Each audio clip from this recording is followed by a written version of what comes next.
So, when was the last time that Damien Hirst actually made his own artwork? Damien Hirst is one of the most recognisable names in contemporary art, but the question of authorship has long followed him. He's never hidden the fact that he relies heavily on studio assistants, and he even stated outright, "I've never had a problem with using assistants." For Hirst, delegation isn't a shortcut, it's a statement. It's the concept, the idea behind the artwork, that has always taken precedence over the physical act of making his work. That's why, out of his 1,500 spot paintings, Hirst has actually admitted that he only ever made 5 of them himself.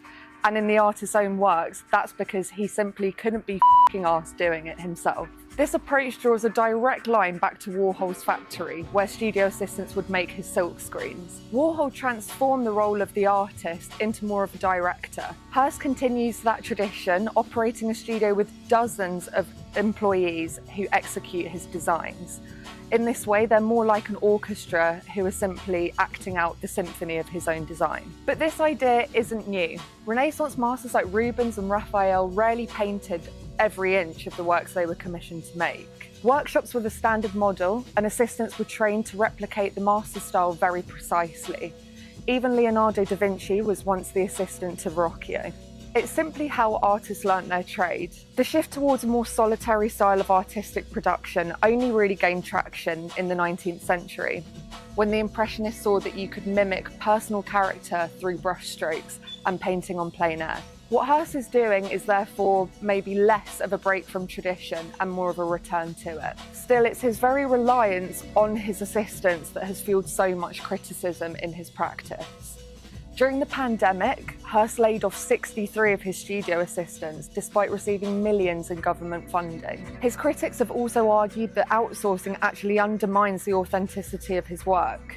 And David Hockney is actually thought to be one such critic, when during his Royal Academy exhibition, he had a label which read, "All the works here were made by the artist himself personally," although Hockney has denied that this dig was aimed specifically at Hirst. Even Hirst's most commercially successful works, like the spot paintings and the butterfly mandalas, are typically executed by others. Equally, his most conceptually boundary-pushing works, like the physical impossibility of death in the mind of someone living and the diamond encrusted for the love of God, required a team of people to prepare and assemble the artworks. Yet Hirst remains adamant that each piece contains his unique vision. In his own words, every spot painting contains my eye, my hand, and my heart. For him, the artist's role is conceptual, not mechanical, and he sees himself more as an architect when it comes to producing artworks. While he may not lay every brick in the building, it wouldn't exist without his designs. This position is echoed by other major names in contemporary art, like Jeff Koons, whose market has since paralleled or even overtaken Hirst. He famously said, "I'm the idea person, I'm not physically involved in the production." For both artists, the finished object is the result of many hands, but one mind. It's also worth noting that Hirst doesn't hide his collaborators. He's publicly praised his longtime assistant Rachel Howard, who he's actually called the best spot painter that he's ever worked with. She's also spoken about their symbiotic working relationship, and she remains a respected artist outside of Hirst's studio. So when was the last time Hirst actually physically created his artwork? Well, he's currently producing a repetitive series of floral paintings with both Gagosian and Henny. But does the question itself even matter? For many collectors, and for Hirst himself obviously, the answer is no.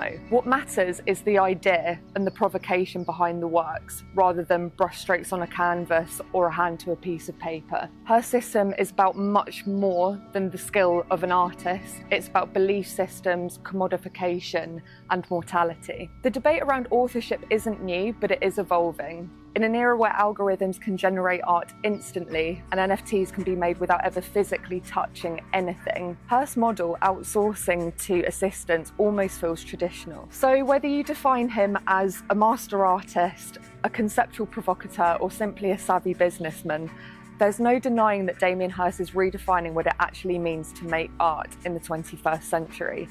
And that might just be the most original thing about him.